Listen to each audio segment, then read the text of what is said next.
Hello दोस्तों, pharma hub 65 में आपका स्वागत है। आज के इस वीडियो में हम जानेंगे डायरिया के बारे में, जिसे हम दस्त भी कहते हैं। यह किन किन कारणों से होते हैं, इसके साइन एवं सिम्टम क्या है, क्या लक्षण दिखाई देते हैं। साथ ही जब डायरिया होता है, जब हम डॉक्टर के पास जाते हैं तो डॉक्टर द्वारा डायरिया को रोकने के लिए क्या ट्रीटमेंट दिया जाता है, जिसमें हम ओरल ट्रीटमेंट और टैबलेट तथा सिरप के बारे में, और इंजेक्टेबल ट्रीटमेंट जिसमें इंजेक्शन तथा ड्रिप लगाया जाता है, उसके बारे में जानेंगे।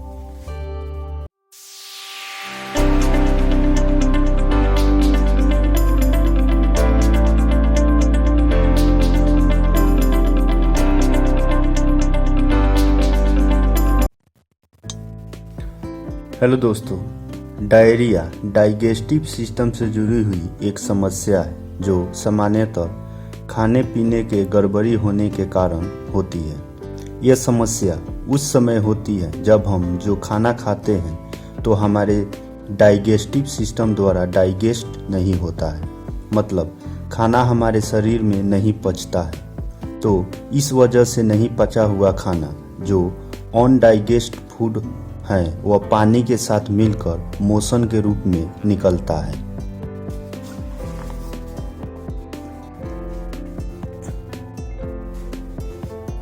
और यह मोशन जब बार बार होता है तो इसे हम डायरिया कहते हैं। और यह जो डायरिया है दिन में 10 से 12 बार या उससे भी अधिक बार हो सकता है, तो उसे हम एक्यूट डायरिया कहते हैं। यह डायरिया किसी भी उम्र के व्यक्ति में हो सकता है।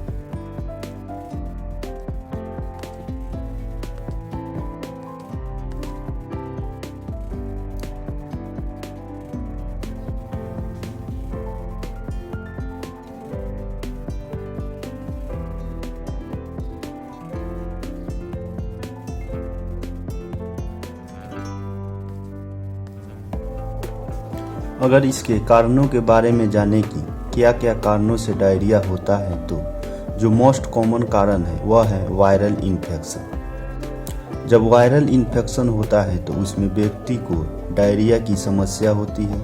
इसके अलावा यदि किसी व्यक्ति को बैक्टीरियल इन्फेक्शन हो गया हो या किसी एंटीबायोटिक का साइड इफेक्ट हो गया हो, और किसी व्यक्ति ने ओवर ईटिंग कर ली हो, मतलब ज़्यादा खाना खा लिया हो, या कॉन्टामिनेटेड फूड या कॉन्टामिनेटेड वाटर पी लेने या खा लेने से भी यह समस्या होती है। किसी व्यक्ति का डाइजेस्टिव सिस्टम खराब है तब भी यह समस्या हो सकती है। और यदि व्यक्ति का इंटेस्टाइन है जो पानी एब्जॉर्प्शन कम कर पा रहा हो, तब भी यह समस्या हो सकती है। तो इन सभी कारणों से व्यक्ति को डायरिया यानी कि दस्त हो सकती है।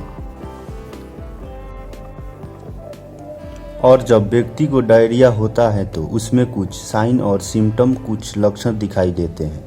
उसके बारे में जान लेते हैं क्या क्या लक्षण दिखाई देते हैं। तो जो पहला लक्षण है, बार बार व्यक्ति को मोशन लगेगा। इसके अलावा पेट में दर्द होना, पेट मरोड़ होना, यह स्थिति हो सकती है। साथ ही पेट में भारीपन लगना, नौजिया वोमिटिंग मतलब जी मचलाना, उल्टी जैसा लगना। ज्यादा दस्त लगने पर वेट लॉस हो सकता है। डिहाइड्रेशन मतलब शरीर में पानी की कमी हो सकता है। व्यक्ति को थकान हो सकती है, कमजोरी महसूस हो सकता है। कई बार व्यक्ति को चक्कर आ जाती है और व्यक्ति को बेहोशी भी हो सकती है। और इसके अलावा व्यक्ति को बहुत ज़्यादा प्यास लगेगी, ब्लड प्रेशर लो हो सकता है। तो ये सारे साइन एवं सिम्टम दस्त के हुए व्यक्ति में देखे जा सकते हैं। अगर इस बीमारी को शुरुआती स्टेज में ही ठीक कर दिया जाए तो किसी प्रकार की बड़ी समस्या नहीं होती है। लेकिन यदि डायरिया को समय रहते ठीक नहीं किया जाए तो यह बहुत ही ज़्यादा परेशान करती है। अब इसके कुछ पर्टिकुलर इलाज के बारे में जान लेते हैं जो हमें डॉक्टर द्वारा दी जाती है। तो जो डॉक्टर द्वारा ओरल थेरेपी में ट्रीटमेंट दिया जाता है उसमें टैबलेट तथा सिरप दी जाती है, और जो एक्यूट स्थिति होती है उसमें इंजेक्शन तथा ड्रिप लगाया जाता है। तो जो ओरल ट्रीटमेंट व्यक्ति को दिया जाता है तो उसे 6 से 7 प्रकार की अलग अलग टैबलेट दी जाती है, जिसमें पहली टैबलेट है लोपेरामाइड 2 मिलीग्राम की टैबलेट है, तथा नॉरफ्लोक्सासिन या टिनिडाजोल की टैबलेट या ऑफ्लोक्सासिन या ऑर्निडाजोल की टैबलेट दी जाएगी। अगर व्यक्ति में पेट दर्द हो तो डोरोटिन टैबलेट मरीज को दी जाती है, या डाइसाइक्लोमाइन पैरासीटामोल दी जा सकती है। अगर व्यक्ति को उल्टी हो रही है तो उस समय ओंडासेट्रॉन या डोम्पेरिडोन दोनों में से किसी एक को दिया जाता है। और जब व्यक्ति को ज़्यादा दस्त लगती है तो उसमें पानी की कमी तथा इलेक्ट्रोलाइट इम्बैलेंस हो जाता है, तो इसको रोकने के लिए डॉक्टर द्वारा ORS, जिसे हम ओरल रिहाइड्रेशन साल्ट के नाम से जानते हैं, दिया जाता है। और जब व्यक्ति को डायरिया होता है तो पेट में गैस बनने की स्थिति भी होती है, तो साथ में एंटा एसिड टैबलेट या कैप्सूल दिए जाते हैं, जैसे पेंटोप्राजोल,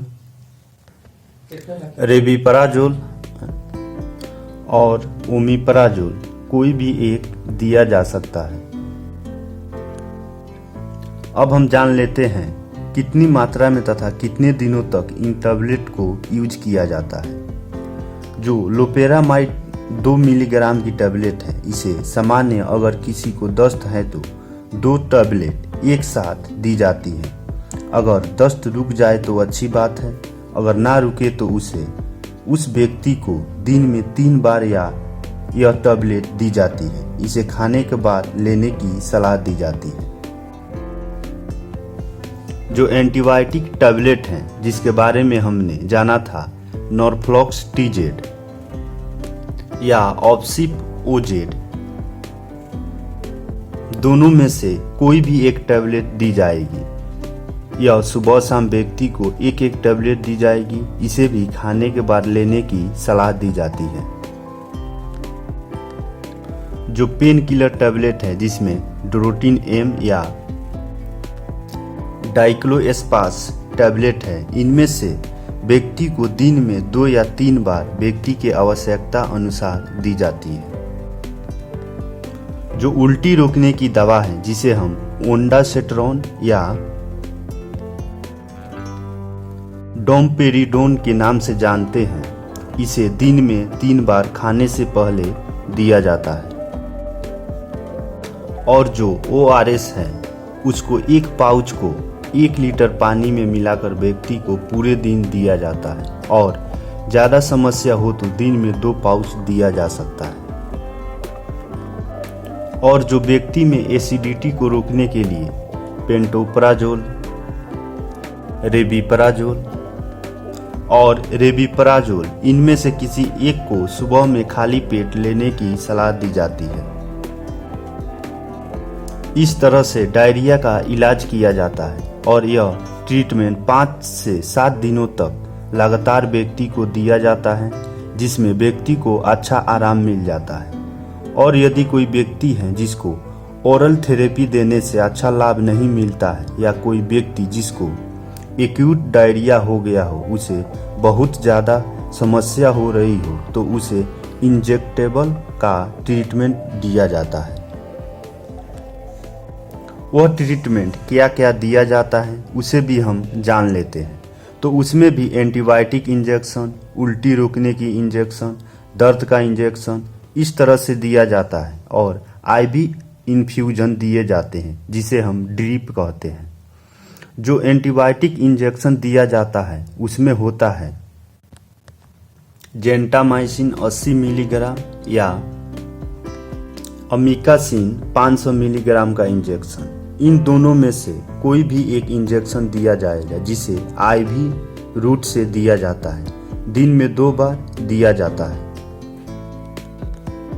एंटीबायोटिक इंजेक्शन में एक छोटी ड्रिप आती है जिसे आप भली भांति जानते हैं। वह इंजेक्शन है मेट्रोनिडाजोल आईवी या सिप्रोफ्लोक्सासिन आईवी। इन दोनों में से भी किसी एक को दिया जाएगा।